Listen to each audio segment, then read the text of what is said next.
Rétrospective de la semaine du 6 février 2023.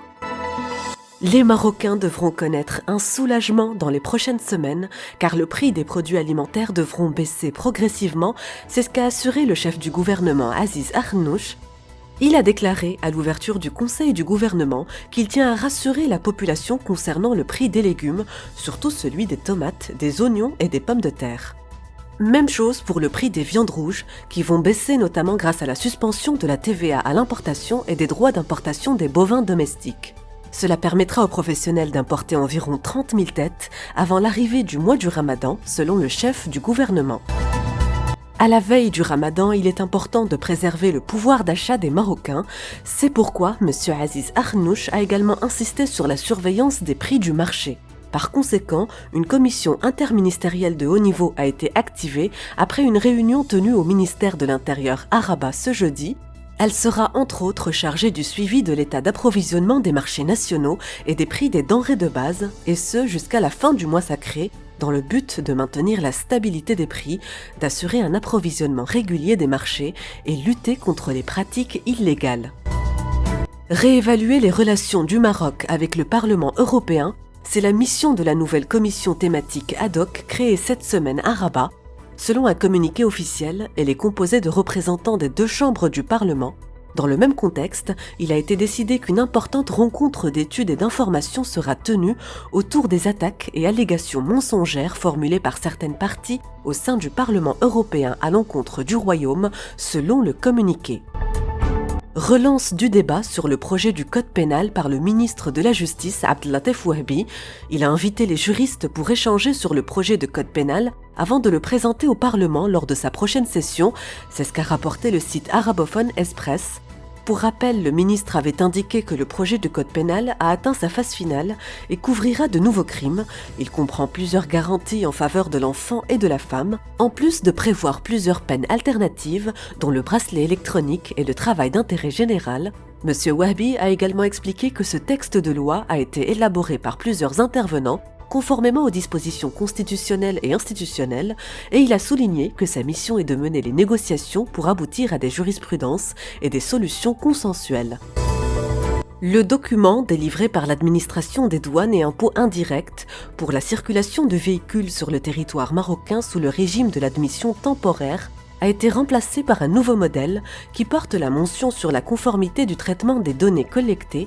C'est ce que l'administration a annoncé aux MRE et aux touristes qui arrivent au Maroc à bord de leurs véhicules. Selon son communiqué, les documents de circulation sous le régime de l'admission temporaire des véhicules immatriculés à l'étranger, délivrés selon l'ancien modèle, restent valables jusqu'à l'expiration du délai du séjour accordé. Nouvelle crise entre Alger et Paris après l'exfiltration vers la France à travers la Tunisie de la militante des droits de l'homme et journaliste franco-algérienne Amira Bouraoui. Après le Hirak en 2019, elle a été empêchée de quitter le territoire algérien. Pourtant, il n'y avait aucune interdiction émise par la justice. Elle est quand même parvenue le 3 février 2023 à aller en Tunisie où elle a tenté de prendre un avion pour Lyon, mais elle a dit avoir été détenue, remise en liberté, puis kidnappée par deux agents qui lui ont pris son passeport. C'est seulement avec l'aide portée par l'ambassade de France à Tunis que la militante s'est vue accorder une autorisation de voyage et a pu éviter son extradition vers l'Algérie. C'est ainsi qu'elle a enfin pu embarquer le lundi 6 février sur un vol à destination de la France. Mais d'après l'Algérie, c'était une exfiltration clandestine et illégale d'une ressortissante algérienne vers la France, selon une note officielle. Le président algérien Abdelmajid Tebboune a même ordonné le rappel en consultation de l'ambassadeur Saïd Moussi avec effet immédiat.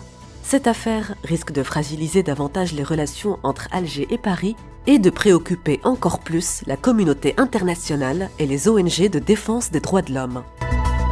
Et puis, dans le monde de la culture, l'annulation insolite de la célèbre pièce de théâtre En attendant Godot, faute de parité au Centre culturel des étudiants de l'université de Groningen aux Pays-Bas. Selon l'opinion.fr, l'université reproche au metteur en scène d'avoir attribué les 5 rôles de la pièce à des hommes, mais ce n'est pas très étonnant puisque les personnages de Vladimir et Estragon, de Pozzo et Lucky, et du garçon qui apparaît à la fin du premier acte sont tous de sexe masculin. L'auteur de la pièce, Samuel Beckett, y tenait tellement qu'avant sa mort en 1989, a édicté des consignes précises pour que seuls les hommes jouent dans toutes les productions de Godot. Ses ayants droit ont d'ailleurs systématiquement attaqué en justice les metteurs en scène qui ont tenté de contourner cette règle. C'est ce qu'a fait savoir le site d'information français. Et pour finir, côté football, le Real Madrid a décroché son 5e trophée mondial et son 2e au Maroc, ce samedi au complexe Moulay Abdallah en dominant Al-Hilal saoudien en finale avec le score de 5 buts contre 3.